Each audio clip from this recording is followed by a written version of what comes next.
డావెన్సీలో colour read చేస్తున్నారా? Next step ఏం చేయాలో క్లారిటీ లేదా? దీనికి ఒకటే రీజన్, మీకు నోట్స్ క్లియర్‌గా అర్థం కాలేదు. డావెన్సీలో యూజ్ చేసే ప్రతి ఒక్క నోడు కరెక్టరే. అసలు కరెక్టర్ అంటే ఏంటి? నోడ్ అంటే ఏంటో చూద్దాం రండి. సో, అసలు నోడ్ అంటే ఏంటి? కరెక్టర్ అంటే ఏంటి అనుకున్నాం కదా! సో, చూడండి ఇక్కడ రైట్ క్లిక్ యాడ్ నోడ్ కొట్టగానే మనకి ఇక్కడ కరెక్టర్ వచ్చింది.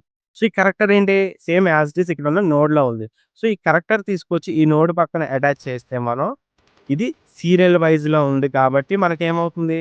సీరియల్ నోడ్ అవుతుంది. ఎందుకంటే చూడండి ఇక్కడ 1, 2 అనేది ఉంది. సో, ఇది సీరియల్ ఆర్డర్‌లో ఉంది కాబట్టి ఇది మనకి సీరియల్ నోడ్ అవుతుంది. సో, ఇక్కడ పారలెల్ చూడండి. యాడ్ నోడ్ పారలెల్ తీసుకున్నాం.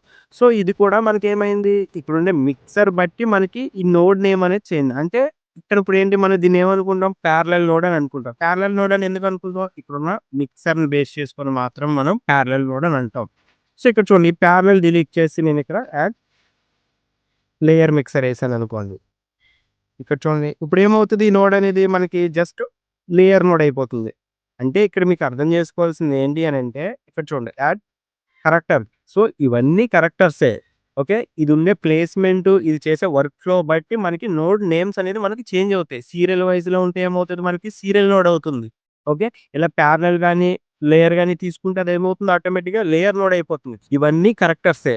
బట్ వీటుండే ప్లేస్‌మెంట్స్ బట్టి అది సీరియల్ నోడా, పారలెల్ నోడా లేదా లేయర్ నోడా అనేది మనం డిసైడ్ చేస్తాం. వర్క్ ఫ్లో బట్టి డిసైడ్ చేస్తాం. సో, అర్థమైంది కదా!